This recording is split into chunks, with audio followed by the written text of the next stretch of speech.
In fact, I'm pretty sure when a car broker dies, an angel gets his wings.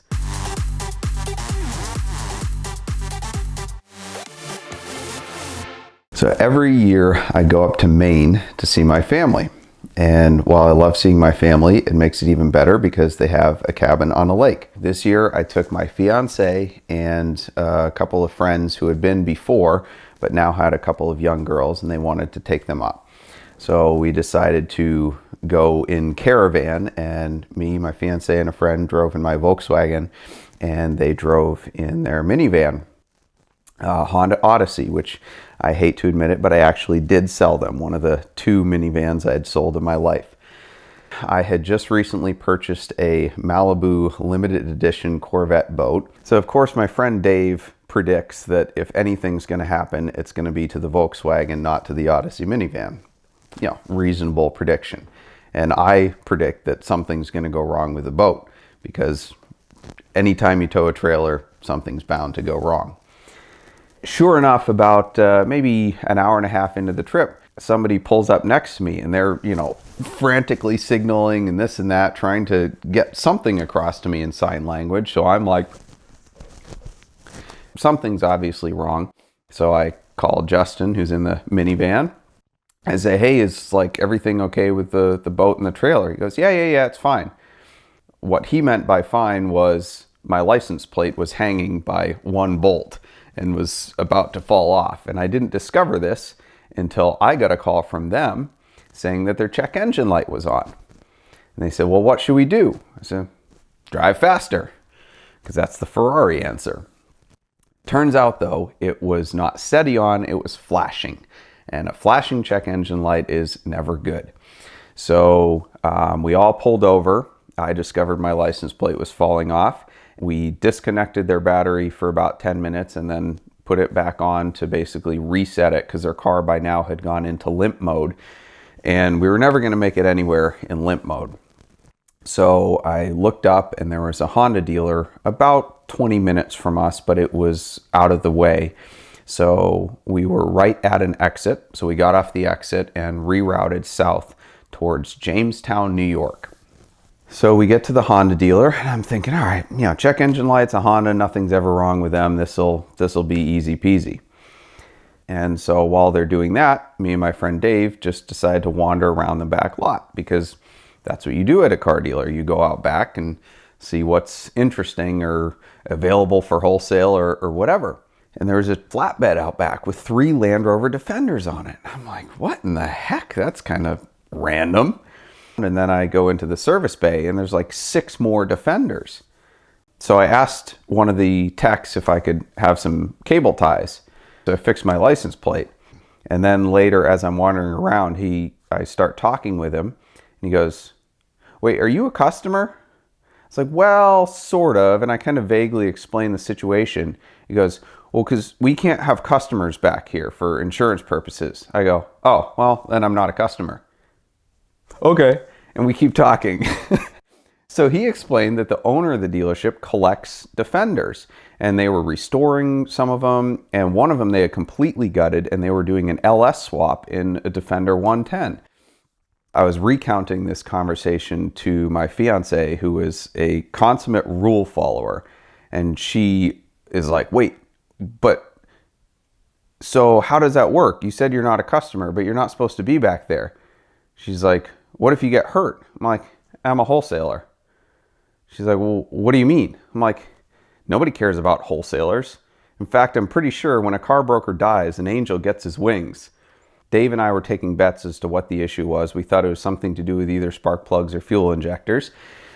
And sure enough, it was plugs being fouled, but it was not because the plug had gone bad. It was because the oil had actually gone past the piston ring and fouled out the plug. And it was a 15-hour job, thankfully covered under warranty. Problem was, it was a new dealer. They didn't have loaners. They didn't have rentals. All the rental cars in the town were booked. Appropriately enough, I was wearing my Rabbit's Used Cars shirt. So I got in rabbit mode and said, what do you got out back to wholesale me? And sure enough, they had just taken in an Odyssey and a Caravan the day before. And I said, no Dodges. Dodges suck. let's take a look at the Odyssey. So I go out back, and it doesn't take me 30 seconds to realize that we are not leaving with this Odyssey. It was rough. Even Ed Bullion wouldn't have bought this thing. I start looking at the Caravan. I'm like, man, this thing is nice. It's real nice. This was like worthy of a J.C. Penney girl. New tires, ran the Carfax. It had been serviced at the Dodge dealer religiously. It had fresh oil change. You know, under the hood, there was all sorts of new hoses and stuff like that, and not like off-brand stuff. I mean, somebody had really cared about this thing. And I had already determined, like, if this thing is $4,000 or less, I'm taking it. But they always say, he who speaks first loses. So the used car manager goes, well, we've got $2,500 into it. I need to make $200. Is that okay? I'm like, deal. I'll take it. So even though it was a wholesale deal, in typical car dealer form, I think it took us about 2 hours to get everything done. In the meantime, my friends' young girls were quickly losing patience, but I finally got the deal consummated, and we had a Caravan. Now, there was an interesting insurance situation because, of course, my dealer insurance is not going to cover my friend and his family driving a Caravan to Maine and back. Interestingly enough, though, we both had the same insurance agent. So when I called my insurance agent looking for a loophole, he also called his insurance agent, and he goes, wait a minute, are you getting this car from Doug? So I'm like, But the insurance agent came up with a great solution. He said, if you rent it to Justin, then I can put it on his personal insurance. But you need to have a rental agreement. I said, okay, no problem. So the girls were in the play area, coloring with crayons and things like that. So we took one of the crayons and a piece of paper and drew up a rental agreement in crayon. The terms were $1 a day plus payment in muffins, which Justin's wife makes amazingly well. My fiance, again, the rule follower, says, and I think she was actually joking this time, you know, you have to declare those muffins as income. And the two girls are just throwing a fit, sitting on the curb in front of the dealership crying. It's like, what's the problem? Well, this van doesn't have DVD players. I'm like, well, beggars can't be choosers. It's free. You're going to take it. I'm nervous because I'm like, this is a 125,000 mile Caravan. And knowing what I know about old Dodges, I'm expecting the transmission to drop out of this thing at any given point, even though it was a wonderful car. But thankfully, that wasn't the case, and we made it the rest of the way to Maine without incident.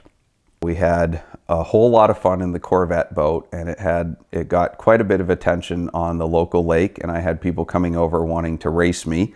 My dad called me weeks after we had left because they still had boats stopping by their dock looking for this Corvette boat because they wanted to race. So yeah, I can't help myself on land or water. The Caravan became Switch Cars inventory, minivan number 3, and I put it up for sale. And my original goal was to try to trade for something really cool. The book value was like $6,000, and you know, used American cars are never worth book value, but I thought, well, maybe I can trade for some sports car, something that has a similar book value but might be worth more, and you know, take advantage of somebody that made a bad financial decision and is on the verge of marital failure because of it and needs a minivan. But my rabbit habit did not prevail, and I ended up just selling it for cash. But somebody came by to buy it. They had an identical Caravan, same color, similar year, everything like that, but it had like 250,000 miles and it was on the fritz. So they wanted another one because they loved theirs so much. And I think they even named it, I don't remember what the name was, but they were just the perfect buyers for this Caravan. And I ended up selling it for $4,400. So not only did shrewd negotiations save family vacation, they also ended up paying for it. VINwiki is proud to be partnering with mobile app Hero to continue changing the way we look at documenting automotive history. We're working with them to bring updates to our mobile and web-based app, so stay tuned to their social media and ours and keep telling the stories of all the cars you love.